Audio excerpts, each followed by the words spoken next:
Time now for the one and only, the original Friday Night Sports Blitz. All right, so that Flower Bluff one kind of threw a wrench for the Victoria teams. They thought coming into play tonight that they were going to be fighting for playoff spots this week and next week. And we mentioned last week and the week before that the Victorias just came to the Coastal Bend and started messing everything up for the teams here because we've mentioned this before. This team beat West, that team beat East, but then it's just been a mess. If you've been staying tuned to week 10 as we are right now, you know exactly the mess and ruckus they've been causing up here in the Coastal Bend. The good thing for Bluff is that they don't have to worry about tiebreakers anymore next week. They are in. So Victoria, West, and East, they do have to worry about tiebreakers. Let's get to highlights. East hosting the Ray Texans tonight.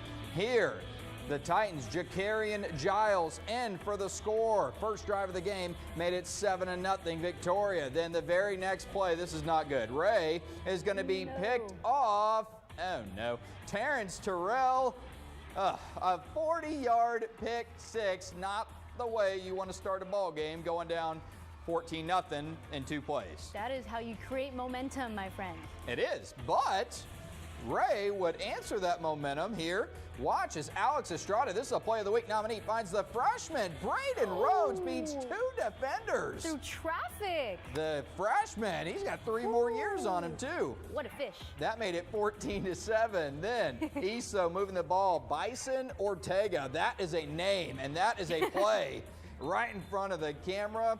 And East would cap off the drive with a score. Let's take a look. 56-33, but to get in, they now need some help because they lost to Victoria West earlier this season. How about those West Warriors over there, Ashley? Speaking of Victoria West, they were here in the Coastal Bend playing the Carroll Tigers. So Victoria West really needed a win to realistically stay in the playoff race. So anyway, off the top, Victoria West with the punt, but Tigers punt receiver could not hold on to it.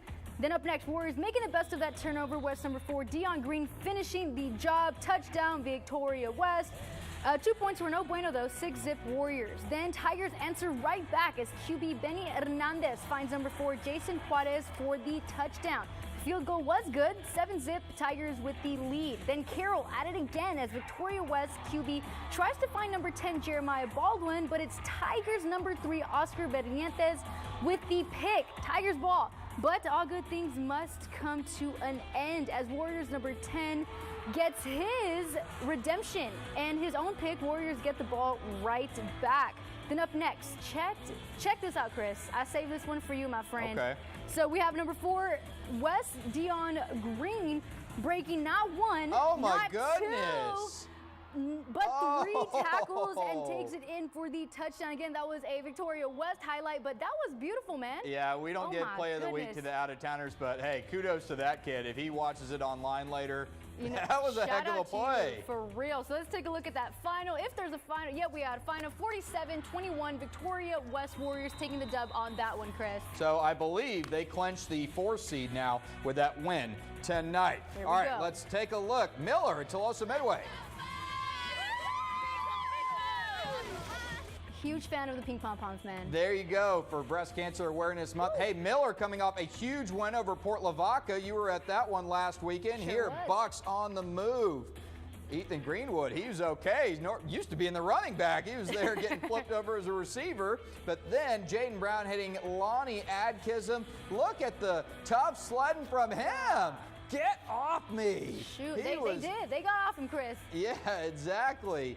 Pounding it down, and hey, then it's going to be Greenwood going to take it in. A little bit easier play than on the reception earlier. That made it 35-6 Miller at that point in the second. Now, Miller on the offensive again, and this pass is going to be tipped, and Damari Lister says thank you very much. Sometimes it's better to be lucky than good. Miller, both on that play, Coach Evans. Get that ball a little bit higher, Jaden, and here he does. Watch the bomb to Lonnie Adkism right in front of the blitz camera. and he's eventually going to be brought down. 18 seconds left in the half. So Miller's like, hey, we can play a little add-on here, right? We got a chance, but Toloso trying to defend the home field. And Landon Josso going to snatch it out. So, hey, highlight for the Warriors. But let's take a look. Just, they can't keep up the Miller offense. 41-22, your final. Gosh, I love seeing Ethan Greenwood's highlights because that just prompts me to say Ethan Greenwood with the green light as he scores for that touchdown. Exactly. Gosh, no red lights in that game at all. And so Miller, they are cruising to the 2 seed in that district, basically courtesy of their win over Port Lavaca. Now, Carolina and Port Lavaca still have some work to sort out. So I guess technically there could be a 3-way tie as of next week. Still remains to be seen. But, getting back now also to the 5A district, your 1 and 2 seeds, those are the ones we thought were going to be set after tonight. Those are still up in the air. Vets and GP still have some work to do next week. But now we know Bluff will be the 3 seed and Victoria West the 4 seed. Well, and leading up, like we said, we're in week 10, and these were the games that we were waiting for and expecting, and some of these teams tonight definitely showed that to us, Chris. Gosh, week 11, that's going to be something. And you know what? We've still got some good games in the 3rd segment as well, so stay tuned. More Blitz to come.